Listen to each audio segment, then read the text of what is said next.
Tonight on Dr. Phil Primetime. The other side of the fence is Canada. There are drugs that are coming through here, too. Yeah. Like, you realize that, right? Yeah.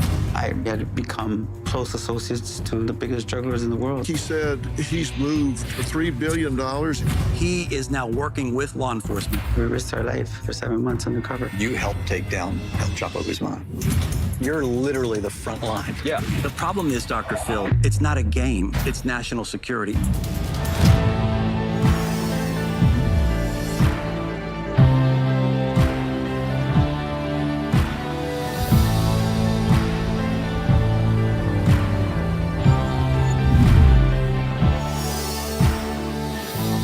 Violent gang members, terrorists, and hardened criminals.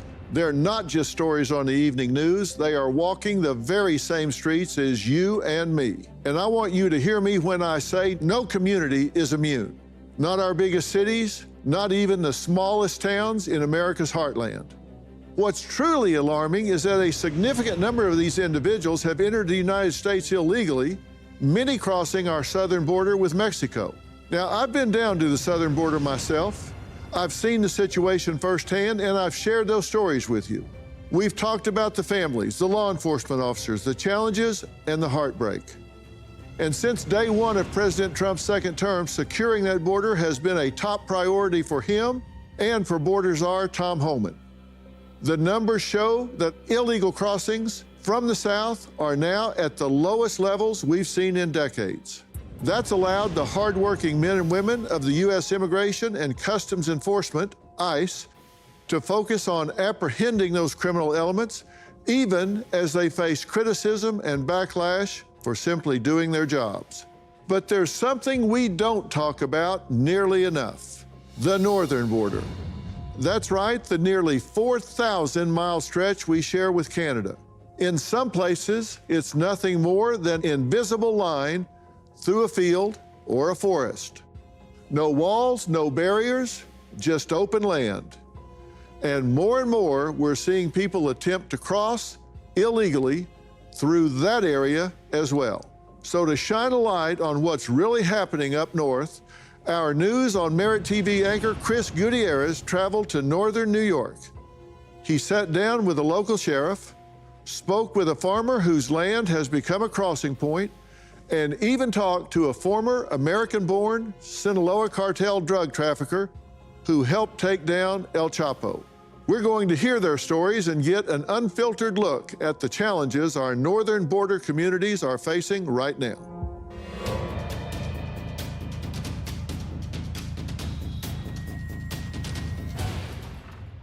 Hey, Chris, how are you? Good to see you, Chris. Good to see you. How long you lived out here, Chris? I've lived here my whole life. I'm 33. And my grandfather, he's 81, and I'm sixth generation on this farm. How big of a problem is illegal immigration right here on your property? It used to be very minimal. You used to see maybe 3-4 people a year. And then last summer, it went right up from just a handful of people to probably 500 to 1,000 people cross right here. Why is that, do you think? Because it's so close. That's Canada. You can see Canada right there, and there's a road right there.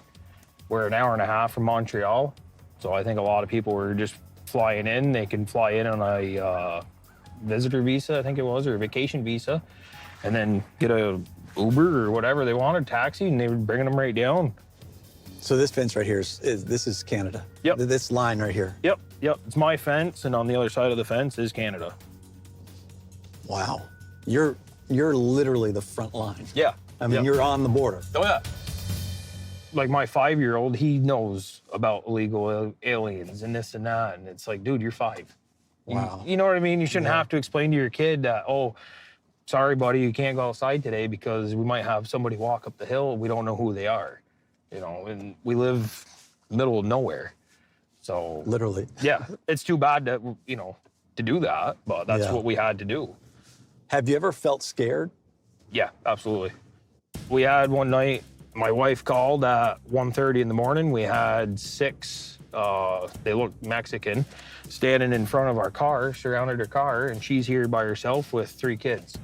And I'm 45 minutes away at work. You're helpless. Like I told her, well, just call Border Patrol, and I called Border Patrol, stayed on the phone with her, and made sure Border Patrol made it up here, and then they never even found the 6 guys. So where did they go? Right up here is one of the spots they were crossing a lot. Right here. Well, there's no fence here. Right. Yep, there's nothing here. All we got is just a stone wall. How often do you see people cross over? As of November 11th, or the election, and up until then, probably 1,000. The day of the election, we had 3 people drive through my barbed wire fence there. And since then, we've had 2 people walk through since the election day. Do you feel, as someone who lives here, that the northern border's overlooked? Absolutely. It's forgotten about. I mean, yeah, there's not as many people that cross up here, but I think that one main reason why there was so many people that crossed here this summer is because we can fly right into Montreal, be here in an hour. It's pretty easy, you know. What's your relationship like with law enforcement, Excellent. Border Patrol? I mean, you guys kind of work hand in hand, right? Oh, yeah. You're the front line. Yeah. No, anytime we saw anybody, we'd call them in. And I mean, Border Patrol knew that I worked midnights, and they weren't sitting at the house, but they were sitting a half mile from the house where my wife had to call. Or, I mean, they got cameras back here too. They'd see them. They'd come pick them up before she even knew about it. The thing that scares a lot of people is, why would single men from countries like China be coming into this country illegally? Right. That's what scares a lot of Yeah. people. Yep. What are the motives behind it? Because like I said, I mean, we're not all good people, so you can't tell me they're all good people. What's your position on immigration? You see the importance of people coming to this country Yeah, absolutely. legally? Absolutely. My grandfather's great-grandfather came over from Ireland. Without that opportunity, I wouldn't be here. And like my grandfather's mother was from Canada. She married my great-grandfather, moved over here. That's absolutely a thing. But the government knew who they were. Yeah. There was some kind of paper trail, Yeah. some kind of record of who they were. And I Yep. think that's what most people want. Yeah. You know, not that we're against people coming to this country, but, Right. but knowing who is coming and why. Why can't I just cross over there? Well, it's against the law. I said, well, then it should be against the law for them too. I mean, I don't see how crossing an imaginary line is okay if you're from a different country. Talk to me about some of the people you've come across. We had a family, there was 8 of them. They drove their car right down through the Canadian guy's field, got to my fence, and then they walked across. They walked to the house, and they were yelling at my wife because the dogs were outside, yelling at her to get the dogs in. So I was trying to get the dogs in and the kids and everything else, and they're yelling, call the Border Patrol and get your dogs, and they're Russian gypsies. But they come up and then they camp out right there in front of our barn, sit there and ask my wife, oh, can we use your bathroom? Well, no, you're not using my bathroom. Whoa, why not? No. So then Border Patrol pulled in, they go to pick them up. They got mad at the Border Patrol because they wouldn't allow the Border Patrol to go back and get their stuff out of the car. So like, to me, it's a sense of entitlement. But I mean, they had 4 small kids with them. One girl, she was very pregnant. She was ready to have a baby any day by the looks of her. Where are these people coming from, to your knowledge? All over. I've heard 83 different countries that people were coming in from. And that's right from Franklin County, Clinton County. So, I mean, it's quite an area, 83 different countries. And who knows what any other motives are, you know? Yeah. I think it was Labor Day weekend. There was a gentleman got caught over in Ormstown, which is only 10 miles from here. And he was planning a ISIS-themed attack on the Jewish community in New York City. That night, I had 5 or 6 people on my camera. You know, that guy, I'm not saying that guy was with that group, but he very well could have been. So, and then you have that walk by your house in the middle of nowhere at night, 2, 3 o'clock in the morning. They don't know what their intentions are. Grab your vehicle and take off, or to lose that sense of safe at home because you live in the middle of nowhere. And, well, we never used to lock our doors. Why should we have to now? And now I wouldn't leave without locking my doors because you never know. There was a point in time, the last 4 years, people weren't even scared of Border Patrol because you encounter Border Patrol and you say, I'm seeking asylum. Right. And so you get your paperwork and then you're off free to roam until your court case is seen 3 years down the road, right? Yep. And did you see how they were processed by Border Patrol? Yeah, 90% of them, the Border Patrol got here, they'd give up. Then I know last time I talked to a Border Patrol, they said one of the court dates they issued was for 2029. Yeah. Where are you going to be in 2029? Who knows? Right, exactly. That's a slap on the wrist. There's zero repercussions to it. There are drugs that are coming through here too. Yeah. Like Yep. you realize that, right? Yeah. What do you know about that, and what are your concerns? I haven't seen any of the drugs, but I know like Border Patrol would tell me, you know, they'll send, say, a group of 5 or 6 that are just coming over, they're going to give right up. Well, while they're over there dealing with him, they're over here going on, they're running over here, you know what I mean? And those are the ones you want to catch. I know at the Like time. a smoke screen. Yeah, right? Like basically, yeah. People come through here to get caught. Yep. Meanwhile, they're smuggling drugs back and forth. They can't stop it either, you know. I know with Donald Trump getting elected, we've seen 2 people. And I think they said we were at like a 1,300% increase up until then. Wow. And then all of a sudden, it just all we had to do was vote in a different president. Yeah, says a lot. Is there a bounty out for you? I'm sure there is. Wow. So being here talking to us is risky for you. Yes.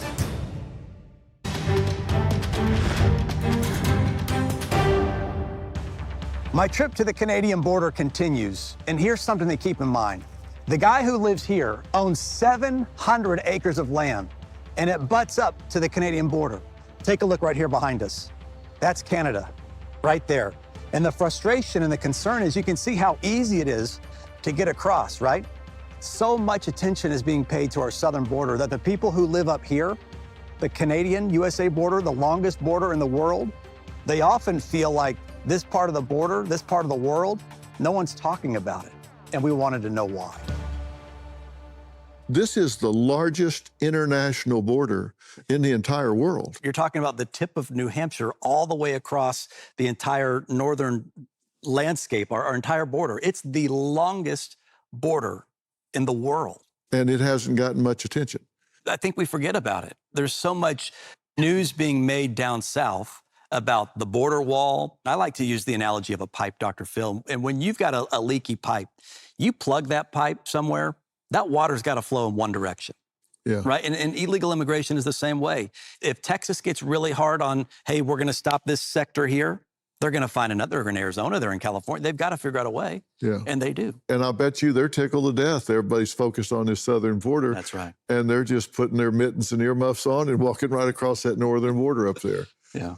How many people cross in a day or a month or a weekend? Since Election Day, Chris, a 6th-generation farmer who's lived on that land his whole life, said he's seen 2 people come across. Really? So when the administration changed, it shut down that much. Why? How does it go from 1,000 to 2? You have to remember that for 4 years before Biden took office, President Trump did a lot to secure our borders, right? We went from historic highs to historic lows. But when you come in and you unwind and undo everything that was done for the previous 4 years, the numbers shoot back up. Well, now, when Trump comes in, he's going to unwind and redo everything. It's like last year, they had 19,222 apprehensions. Here's what's crazy. Those 19,222, you can add up every apprehension for the previous 17 years, and you don't get that many. So you can see how we saw this drastic increase heading into an election cycle because people, these cartel members, they're smart. They're watching what we're doing. They know what's happening politically. So they know the game's changing. Absolutely. And so they're racing to get everything in and loading up. But this is dense forest up there. That's right. It's easy to hide. It's easy to look and see if somebody's around. That's exactly right. And that's what they're doing. And you have to remember, it gets really, really cold up there in the winter. I mean, really cold, right? And so they'll find bodies of people who don't make it. Are there any barriers other than natural barriers? Do they have anything in terms of remote cameras that are feeding back to a control center? I can speak specifically for what I saw on Chris's property. He pointed out cameras to us that are monitored by the Border Patrol, right? And they have sensors and they have things underground, just like they do down here in our southern border. They absolutely have that. What it boils down to is manpower. You got 5 to 7 deputies who are patrolling an area roughly the size of Rhode Island. Yeah. Like, how do you do it? Chris, what do we have here? This is a Mercedes that they drove down through the Canadian guy's cornfield. And got stuck in the ditch and left it. Wow. Yeah, and all their stuff is still in the back. So who was in the car? I guess it was a girl. She was 17 years old, 16 weeks pregnant, and 2 guys I think she had with her. So the Border Patrol took the people, processed them, Yep. and then the car's been here for how long? Since August of last year, of 2024. I towed it out, was told to charge a tow bill. I tried getting a hold of the people that own it, and I haven't been able to do that. And who knows, at this point, if I can keep it, I'm gonna donate the clothing and maybe keep the car, run it down the farm or something if I have to. This is their luggage. Yeah, I mean, it's full of clothes. From August. Yep. Yep, there's 2 more bags up in the other seat. I mean, it's a nice car, too. Yeah, yep. So, I mean, that's the thing. A lot of these people, they're not poor people. They're wealthy people. They have money, but yet they chose to still do it the wrong way, to come across here illegally. And if you had enough money to drive this all the way from Alberta, what's stopping you from doing it and going through the process, the correct process? Wow. And it was just ended up against your fence. Straight down the ditch. They came through like 2, 3 o'clock in the morning. When corn ends, the ditch starts, and that's where they left it. Got out and they walked across the field to the road. And that's where Border Patrol got them? Yep. And Border Patrol took them. Yep. Border Patrol processed them, but their luggage. And we tried contacting the people because the bill of sale was in the car. Tried contacting them. It goes right to an automated system. It doesn't bring nothing. It's some paving company out of Alberta. No idea. I've tried calling multiple times. They could have stole the car. They Could have, who yeah. knows, There's a registration to another vehicle in here, another set of keys to a 2024 Dodge 1500 pickup truck, set of camper keys. I haven't seen that yet, but But now this is just but yeah, this is sitting here parked in your yard. Yep. Something else to get to deal with for the aggravation, The person driving Yep. was from Canada? Yep. The plates were registered. The plates that were on it, they were Alberta plates. And So you've got people busting through your fence over there. You got a Mercedes. yeah, it never really seems to surprise you at this point of what's coming across. Been a treat. Next, Chris sits down with a former American-born Sinaloa cartel drug trafficker to learn the truth behind how the cartels are trafficking drugs undetected throughout the U.S. and into Canada. That's after the break.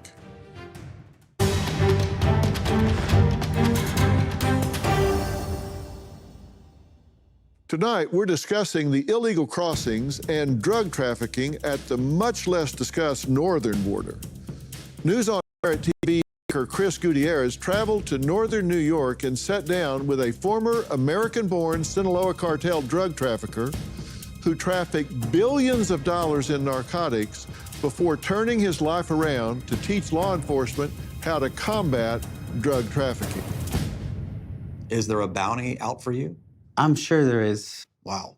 So being here talking to us is risky for you. Yes, absolutely. So why do it? Why talk to us?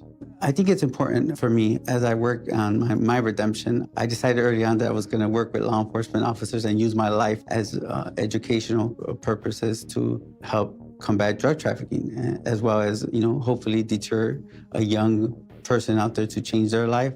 How did you get wrapped up in that world? I was born into a family of drug traffickers. My twin brother and I were born in Chicago, and my father was serving a prison sentence for drug trafficking. He came home when me and my brother were just turning 7 years old. From the very first day he came home, we started teaching us the drug trade. What are the earliest memories you have of your family and knowing that what they were doing was wrong? We had 2 older brothers who were in gangs, who were also involved in drug trafficking, at a much smaller scale at that time when we were kids. So I believe that my brother and I already knew the difference between right and wrong. For my brother and I think, it's this memory that we have with our first time that we were crossing the border with my father with a carload of hidden drugs in a vehicle, crossing the border and getting inspected by the Border Patrol. I wasn't even 8 at the time. So you're 8 years old, your dad's smuggling drugs into the United States? Yes. From Mexico. What happened? Because me and my brother were identical twins and they dressed us alike. In those times, we were still unique. So every time someone would see us, they'd take a second look. But crossing on the first inspection point, my father had forgot to pack our birth certificates. So Border Patrol, making sure that we were not being trafficked across, sent us for a second inspection. I guess we drew the attention where they didn't even consider that the car was full of drugs. Wow. And I believe that my father saw that it worked. And, for the next 5 years, that was going to be our life of smuggling carloads of drugs across the United States border.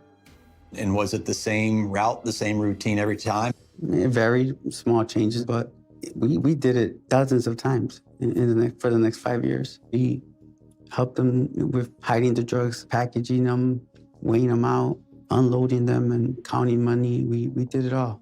What kind of drugs and how much?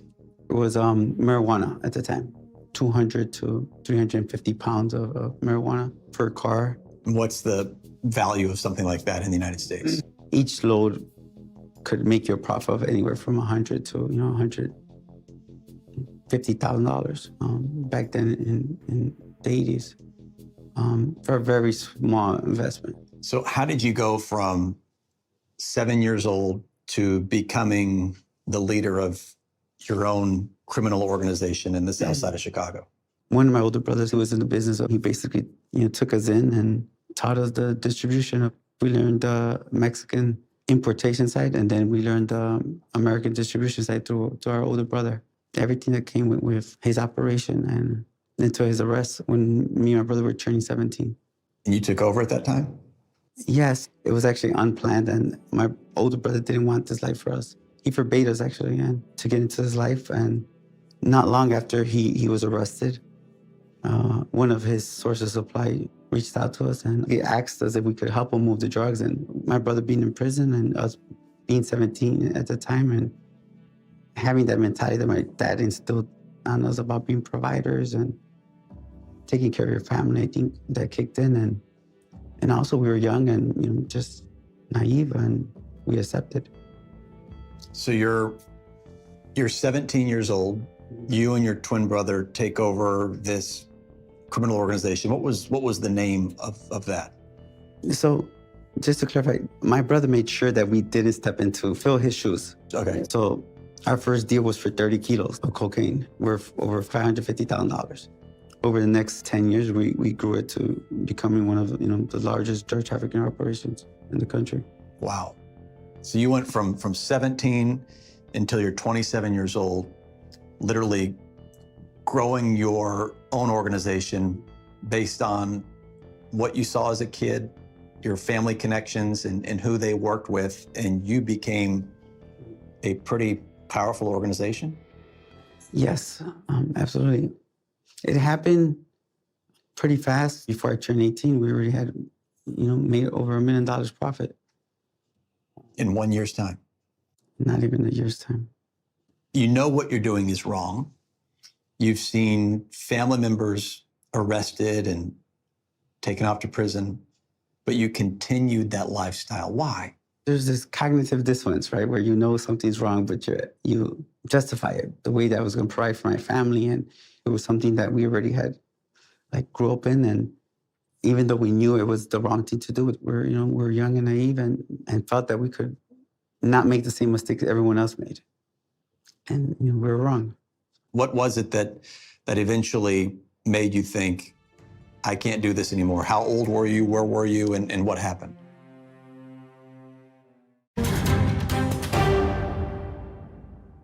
What was it that eventually made you think, I can't do this anymore? Becoming drug traffickers, we had been through home invasions and armed robberies and kidnappings, and we kept digging ourselves deeper and deeper into a hole. And, as I was maturing, falling in love, getting married and having kids, I felt like my wife was that positive push that I needed in my life, that I could do better. Where were you living when you said, I'm out? It was 2008. My brother and I were on the run, living in Mexico with our families, and we had become close associates to, the biggest drug lords in the world. And we had form an alliance and a great relationship with them. We were moving anywhere from 2,500 kilos of cocaine a month to 3,000 kilos a month. What's the value of that? It was anywhere between 30 and 120, $150 million a month. In total, our organization exported back into Mexico close to $3 billion in the course of 10 years of bulk U.S. currency. And to me and my brother, we felt like we were living with multiple guns to our head each and every day. And, I woke up in the middle of the night one day and I had this idea that I could risk my life and reach out to the government and cooperate. And I knew that it was probably the only way that I was going to actually be able to offer my family and even myself a life of normalcy. So in doing so, you had to turn on those leaders you talked about, right? What did that look like? And we started cooperating proactively against them, gathering information, recording phone calls, and we risked our life for 7 months undercover. And they didn't suspect it. You helped take down El Chapo Guzman. At the time of our outreach to the government, we were probably provided them and provided the DEA and the government some of the most crucial information and evidence against not just Chapo Guzman and Miles Zambala, but against their sons and high-ranking members of the cartel. We were like the primary foundation of Chapo Guzman, arrest and prosecution. How was your family impacted by your decision to come forward? Me and my brother have taken accountability. We know that it was because of our wrongdoing, but my father didn't make it. What do you mean your father didn't make it? My father was murdered because of my cooperation. It's something that we carry with me and my brother, but in reality, every time you enter the criminal world for whatever reason, you're putting your life at risk and you're putting your family's life at risk. And it's something we have to live with. And when people second guess, like, where I'm at, if I'm still that criminal, and the easiest way I could explain is that I'm not a revengeful person. I never carried any hate, but who better than me to have a good reason to go after drug traffickers? And then, at what point did you get in front of the judge and learn your sentence? My brother and I turned ourselves in to the government on November 30th of 2008. We got sentenced on January 27th of 2015. And we were sentenced to 14 years, in which we served 12 solid years of that sentence. And that brings us to today, right? We're in Clinton County, New York, just below the Canadian border. The thought is drugs are pouring in from both sides of the border, but the vast majority, you say, are still coming from our southern border all the way up the United States into Canada. How are they doing it?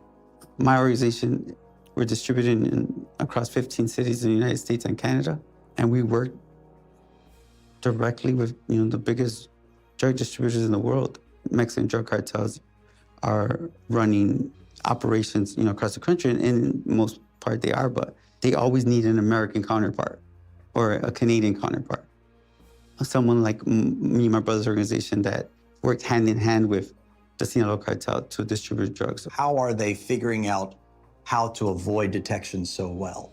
The way these organizations operate is that they want to blend in. Drug trafficking organizations and drug cartels will use American citizens to house and store the drugs and use American transportation companies to get the drugs across into Canada. They're not gonna use even car colors that are gonna stand out. Maybe no reds, no blacks, just because they know that that's what law enforcement looks for. One of the major transportation methods for Mexican drug cartels that are smuggling and transporting drugs across the United States and especially into Canada, it's going to be tractor trailers.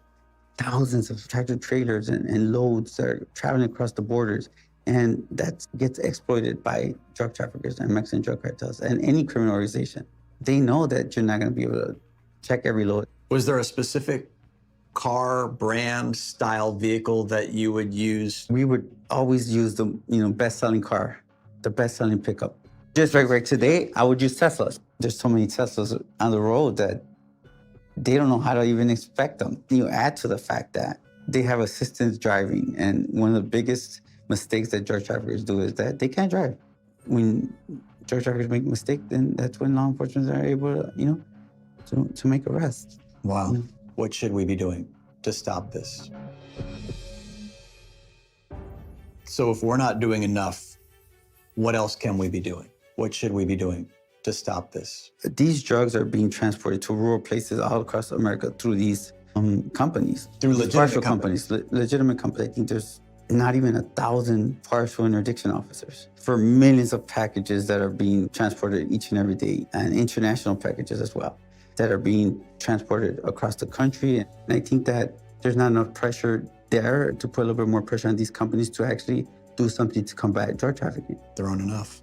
Yeah, and I think that there's technology, but I think that we have to highlight those points. Just as we were to highlight any drug trafficking organization or using container ships, and I think that there's more that needs to be done. And there, especially when it comes to rural places in the United States. Your average college students that's receiving drugs, they're receiving it through the mail. And the second thing I believe is that going after the bulk U.S. currency that's being exported into Mexico on a daily basis. We're talking about it's in the billions every month.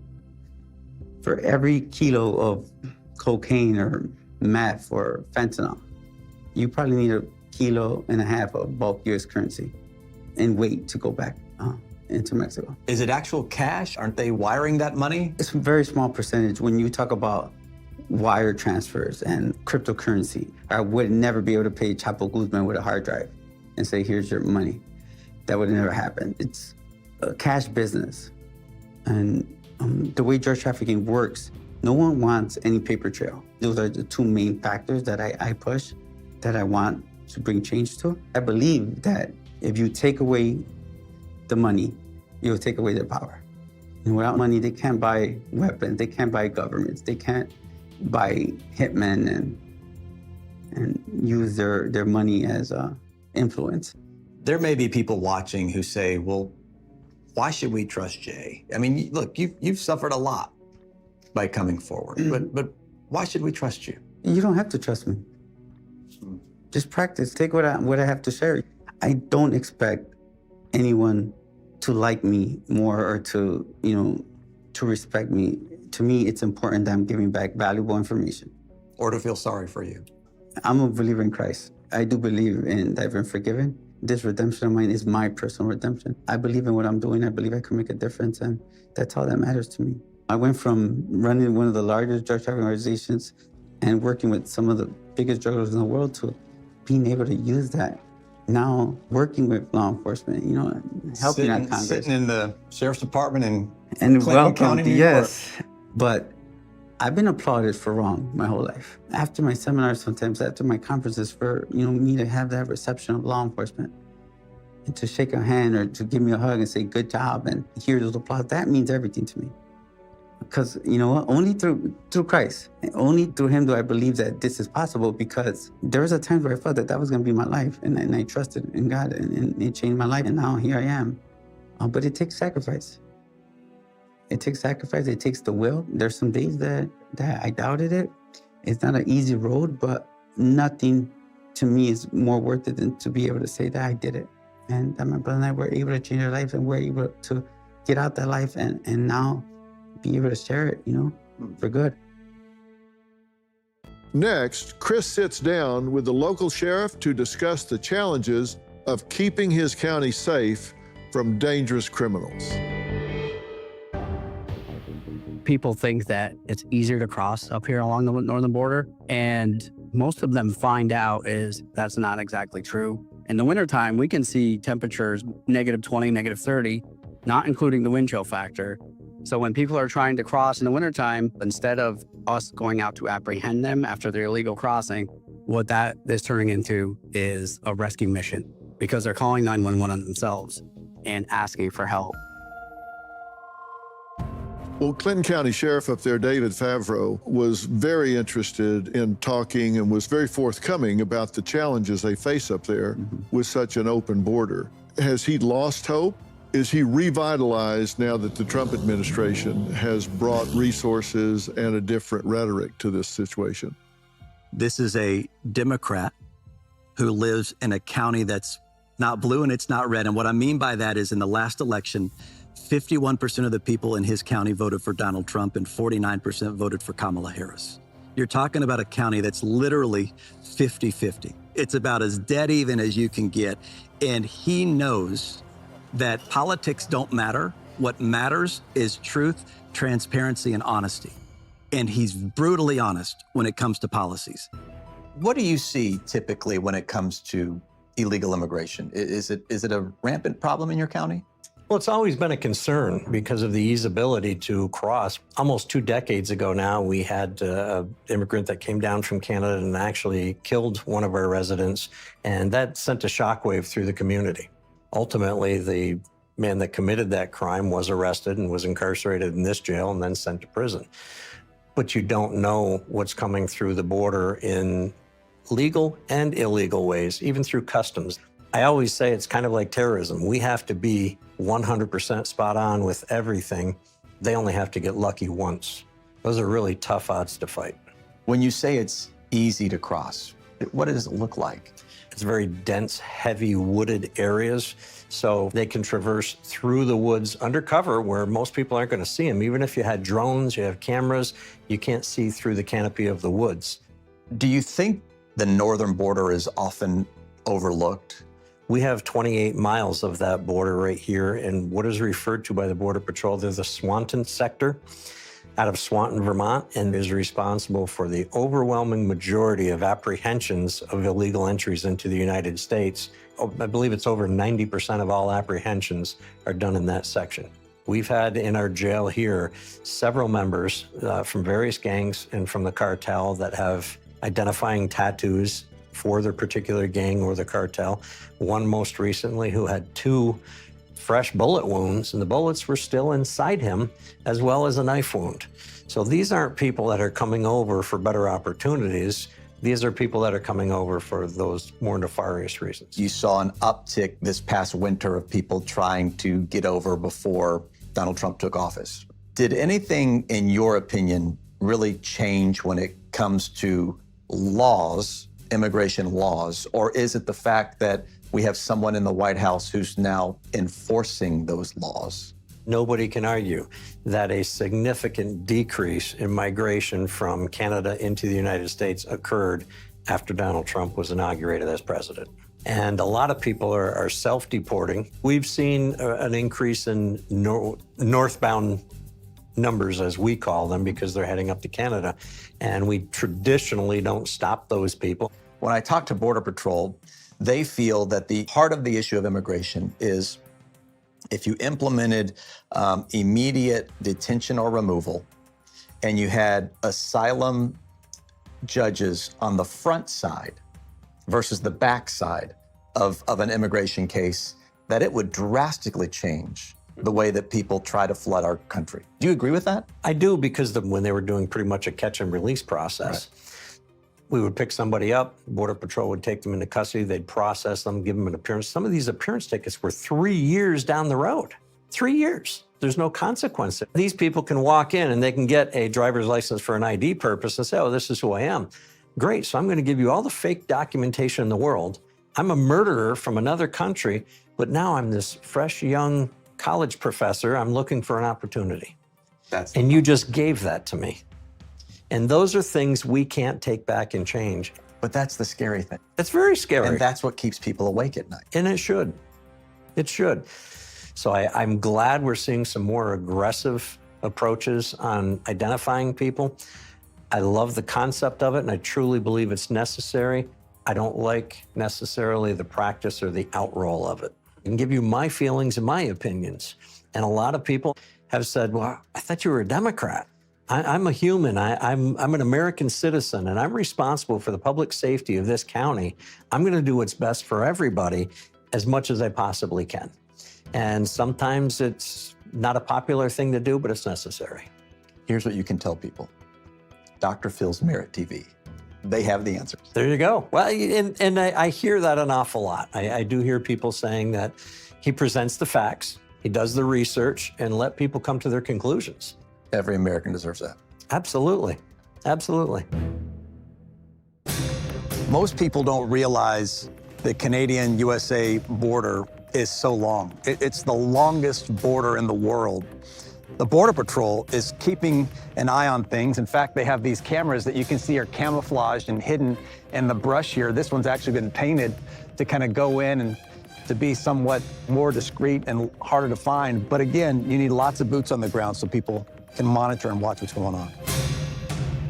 What's it like raising a family out here? Great. I tell you, it was great until last summer, you know. It was peaceful, like my boys over there playing on the sand pile right now. And it's quiet. I like that. That's why you stay. That's why I stay. Do you ever feel scared or threatened by what's happening so close to your house? You don't know when somebody's going to come walking out from back here. You don't know. Kids could be outside playing. You know? You don't know if they're going to take them or hurt them, or you don't know what any of these people are capable of. Well, I'm so glad you shined a bright light on this, because we don't think about it. We do. We think about Mexico. We think about Arizona, California, Texas. And I bet you they're tickled to death. Everybody's focused on this southern border. That's right. And they're just putting their mittens and earmuffs on and walking right across that northern border up there. Yeah. So thank you for taking a look at that and bringing us that information. You bet. I want to thank Jay, Chris, and Clinton County Sheriff David Favreau for sharing their stories. I also want to thank you, Chris, for working on this important story and coming back to tell us what you discovered. You can watch Chris anchor the news on Merit TV. We will have even more information about tonight's show on our website, so make sure to log on to merittv.com. We will see you next time.